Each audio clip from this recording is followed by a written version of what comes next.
Welcome to Alternative Investments Chat, where we demystify the world of alternative investments and financing for entrepreneurs and investors alike. With these discussions, we hope you're more empowered to unlock opportunities in your business or portfolio. I'm Erin. And I'm Erica. Let's get started. Welcome back to Alternative Investments Chat and Happy New Year.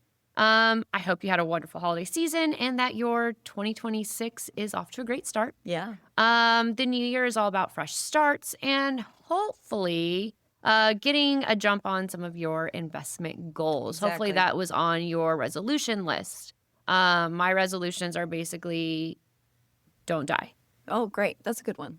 Let's start there. I figure that's a good one that so far I'm doing well. You're killing it. I get, yes, every year I make it through. I personally am hoping actually to invest in some real estate this year. Yes. Would love to buy a house. What about you? Do you have any money resolutions or investing goals you're trying to reach this year? Well, speaking of real estate, I actually just purchased a home. So really my investment goals right now are just to save my money to recoup some of that. Because of course, when you move, it's very expensive. Purchasing a home is very expensive. So I'm hoping to feed my little piggy bank back to get after fat again. You crushed it, spent it all, but on something great. On something good. Yes. And it's a great future for you. And I know that's I'm excited to see what that house grows into. So this is actually perfectly ties into our topic for today, and that's high yield savings accounts, or HYSAs, if you're short on time. However, I feel like that just takes as long as high yield savings account, but whichever one makes you happy, guys, you do you, right? They may not feel like the fun kind of alternative investment we're normally talking about. There's no whiskey casks, no crypto roller coasters. But if you want your money to actually work while it sits safely in an easy access place, well, this is where all the magic happens. Yeah, that's right. Now, savings accounts, you might be thinking this is a little bland, right? But one of the first steps that you can take actually towards making your money work for you is utilizing a savings account. And if you've ever worked with a financial planner or an advisor, one of the first things that they can help you do is figure out your income and your expenses and help put together maybe a budget for you. And most will suggest opening up a high yield savings account if you don't have one already. It's basically like the grown-up version of the piggy bank, but I do have a confession. Oh, do tell. So I actually didn't have a savings account until a few years ago. I'm going to hit you with I know. High yield or not, I didn't have one. What the heck? Yeah, I don't know how I did that or why I did that. It's one of those things, time just keeps coming. The years start coming and they don't stop coming. All right. And then all of a sudden you haven't had a savings account and you're 25. Yeah. But I just want to be honest with our listeners out here, because if you're thinking, oh my God, I'm super behind, I don't have a savings account set up, I don't know what this is. Don't worry. I was you not so long ago. Well, I take back hitting you with my mug since you did get one I'm set being up. vulnerable here. That's good news that it's really never too late to set up a savings account. I'm glad that you got one started up, and Me too. It's going good. They're really easy to set up, and that's the thing. But there is a difference between a regular savings account and a high yield savings account. So let's get into all of that. Yes. So a high yield savings account is a savings account, but with superpowers. All right. Okay. So it's still FDI insured, like your regular checking account, savings account. FDIC. What did I say? FDI. FDIC. There we go. Yeah. All the letters. Too many letters. It's letterly insured. How about that? It's lettered insured. Too many letters. It's still low risk. Still totally boring. In the most loving possible way ever. Except that the interest rates are dramatically higher than those old school savings account. So if your regular savings account are a dollar graveyard, high yield savings accounts is the garden where the dollar actually grows. And trust me, I learned this the hard way as well. I had a savings account for a very, very, very long time. Yeah. However, was not high yield. It was not a high yield one. And I remember I made 11 cents one time. And I was like, wow, what interest is that? Yes, I'm up to 11 cents now. Right. Before I was getting a penny. Right. Because I didn't know the difference. So again, when it comes to that regular savings account, you're giving your money a place safe to live. And these accounts are mostly offered from run-of-the-mill banks like Chase, Wells Fargo, all the other ones that you could Bank with, potentially, yeah. bank with. It's kind of like putting your money under the mattress, except with a little bit more security, I hope, and convenience. But much like leaving your dollar under the mattress, your money is stagnant. So if you just stick it underneath there, it just hanging out. It's not what I like to say reproducing. It's not getting any interest. Yep. It's not going to grow. And that's not fun. Yeah. So you don't really want to do that. So what about the high yield savings accounts? Is that just like the mattress? No. These are very, very similar. However, they come with much more like higher interest rates, as we just said. That's why they're called high yield. High yield. Sometimes even 8 to 15 times the interest rate that you get at a bank with regular savings account. Is it I hot know in here? those 11 pennies times that, it's almost like the coins inside your piggy bank figured out how to clone themselves. And when you finally crack it open, you're like, wait a second, I didn't realize there was this much in there. Yeah. Where'd these guys come A from? pleasant surprise. Yeah. So it seems pretty obvious, I like money. You like money. We all like more money. Yeah. So why are people still using regular savings accounts? Well, there's still a few benefits to that type of account that they might have over high yield savings accounts. For example, since these accounts are offered through the mainstream banks, you can have in-person services that you have access to if you ever have a problem or need assistance. You can actually go to a physical place and figure out what you need. It can also be connected to your primary checking account if you need it, so you can rearrange, manage your money all in one place. You don't have multiple accounts that you have to log into, figure out what's in this one, what's in that one, whatever. You can see everything in one spot, which is nice. And also with a regular savings account, you can move that money over to your checking account instantly if you need it. It's pretty much like just move it on over. You don't really have to wait. And often you can do that utilizing an app, which is also super convenient. Yeah. And sometimes these banks, I know that nowadays, if you have a checking account and a savings account, let's say you do like overdraw, they'll just pull from your savings account. Yeah. It's like instead of charging you. Not good that you overdrew your account, but it might be a nice little safety net. If you forget to do that quick transfer, you're like, whoops, I went a little crazy and bought myself a present and now I need to pay my electric bill. Right. Bills are important. Yes. Let us remember that. Yeah. But like everything, there are pros and cons to high yield savings accounts. So let's start with the pros. Yeah. The biggest one is the higher returns. Duh, right? High yield savings accounts are often offered by online banks or credit unions. And a lot of these institutions don't have a customer-facing brick-and-mortar store that they have to maintain. And this means that they're able to save some money on overhead. Then they can contribute to higher rates to you because they're able to, save some money in the operations standpoint, and then they're able to pass on that savings to you in a way.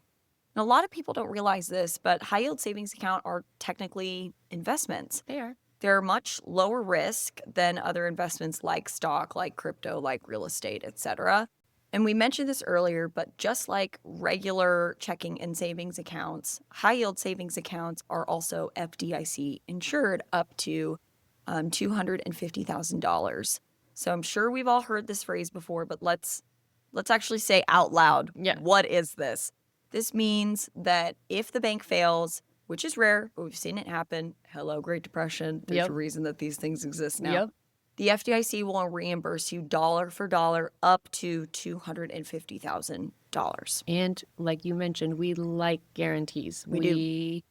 That makes us feel really good and warm and fuzzy on the inside. So a few more of those pros are it's pretty easy to access your funds with a high yield savings account. So your money isn't just locked in for a fixed term like those high yield CDs that in our another episode that we talk about. So you can just take the money out without any penalties if you need it. Like we were saying, oh, whoops, I bought myself a present and then I realized my electric bill was $300 and now I need to pull from my savings account. You could definitely do that. Ideally, you want to leave the money in that savings account alone as much as you possibly can so that it will help it grow. But if, again, those unexpected expenses do come up, it feels good knowing that you can like, all right, I'm going to take a little bit out just to cover my booty here, and then I'll put it back when I recoup that. And a lot of high yield savings accounts come with an ATM card, which is also a great perk. You don't have to actually, you can just go get the cash out right away if you need it. Not all of them do, however. So if this is a deal breaker for you, please make sure you are looking at what the banks provide when you are signing up for these. Yep. And then here's a perk that, of course, I feel like I really love, but I think everybody really loves, is that there are fewer fees. It's very, very common actually for a regular savings account to have a required minimum. And if you dip below that, fee. Here's fee. Yeah. There's a fee. Yeah. I'm like, this is my money. Don't tell me how little or how lot I can have of it. Leave me alone. No. Not with high yield savings account. Most high yield savings account have little to no fees and also low minimum balance required. Some of them have $0 balance. So these days it just feels like there's a fee for everything. So this is just absolutely music to my ears when I hear there's no fee. Totally. And then the one last perk that is more psychological than it is financial, since a high yield savings account isn't tied to your regular checking account, you might be less tempted to touch it and let the interest rate sink in. Like, again, it's over there. Exactly. It's over there. Yeah. Don't have to worry about it. I don't log in and see it. Yes. And so, honestly, if I put something away or I can't see it, I usually forget about it. So I think that would really work for me. Yeah. And it does work for me because I do now have a high yield savings account. Woo! Everybody, I'm moving up in the world. Congratulations. Congratulations. Yes. Now let's look at the cons. And honestly, the list isn't super long, which is really refreshing. Yeah. Rates fluctuate, and if the Fed cuts rates, your high yield savings account rate also drops. You might be attracted to a rate you see and submit an application for an account, but this isn't a marriage certificate. This isn't a lifetime commitment. You're not going to be locking in that rate forever, more than likely. And also, this investment is not intended for long-term growth. You probably aren't going to retire with your high yield savings account interest that you're raking in. It often doesn't keep up with inflation too. So, that's something to consider. And they're really great for those short-term goals, like maybe you're wanting to save up for a down payment on a house. Maybe you have a wedding coming up. But they're not a replacement for actually investing. It's not going to be your entire retirement portfolio. Yeah. You should still aim for a diversified portfolio with some higher interest rates from some different investments to help balance that out and help grow your portfolio to where you actually want it to be. If you're a little scared, this might be a great way to get it started. Absolutely. Now, the rest of these drawbacks actually vary from high yield savings account to high yield savings account. Just totally depends. So my advice would be to figure out what matters most to you. And then from there, you can find a high yield savings account that makes the most sense based on the criteria that you have. So some have limits on how often you can withdraw money from the account. This might be a monthly limit. This might be a yearly limit. Just depends. Some also do not offer instant transfers. This means that if you are needing money to come from your high yield savings account into your checking account, that might take a few business days. Yeah. So if you're in an emergency situation, maybe you got into a car accident, maybe you have a flat tire, maybe you have a flood in your home and you're needing those funds, it's just not going to be instantaneous. Yeah. Some also don't offer ATM access like we mentioned, so keep an eye out for that. And some are also online only, meaning that customer support is all virtual. So if you're an in real life kind of person, then this might not be ideal for you. Yeah. And high yield savings accounts, they've slowly but surely been gaining popularity over the years. And like most things in life, we can blame it on the internet, right? Yeah, totally. So the rise of online banking changed everything, as we kind of already mentioned.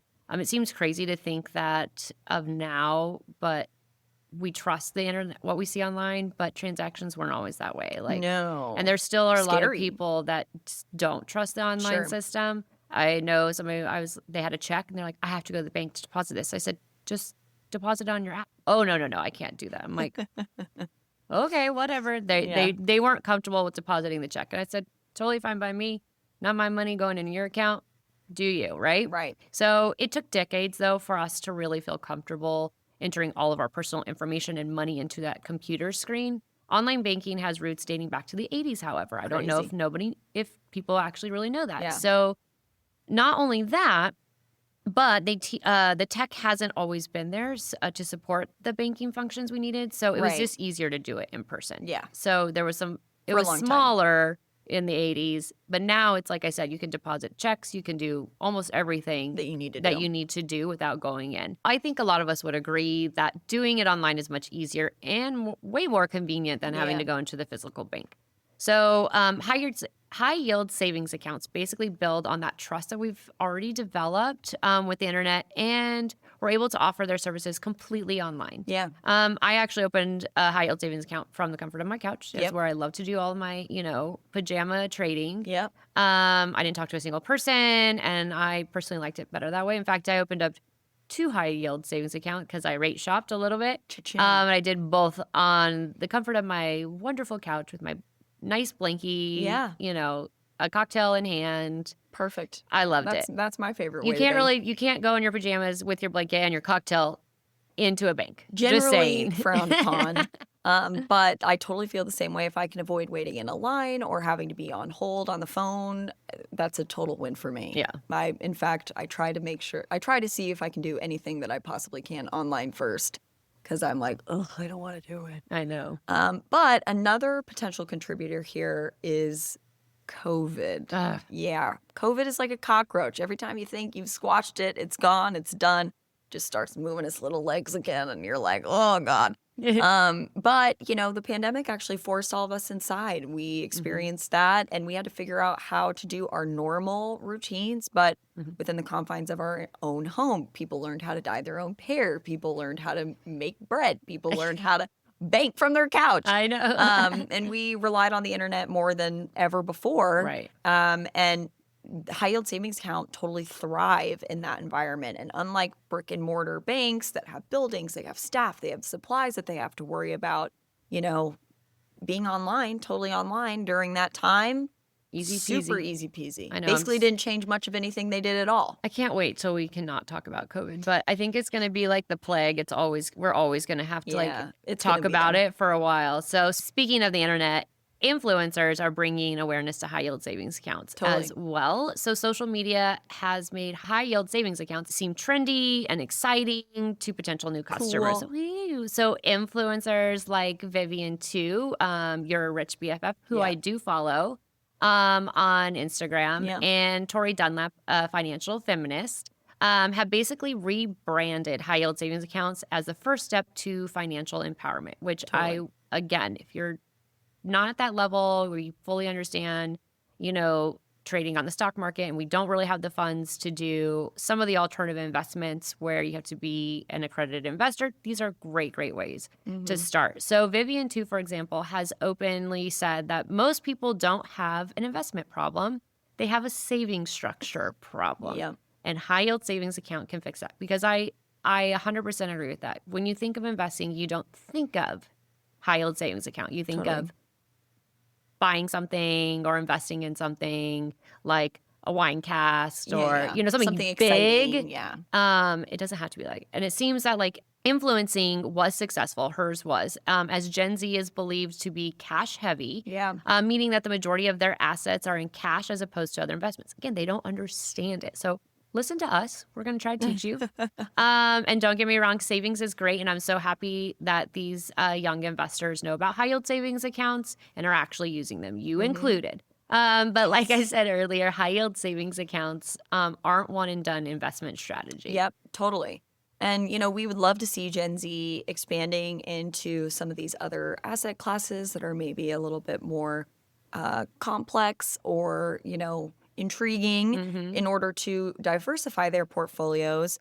But, part of this being cash heavy among Gen Z can also be tied to Gen Z having financial worry, not just being uneducated about finances. In the 2025 Gen Z and Millennial survey from Deloitte, the top concern for the 4th year in a row is cost of living.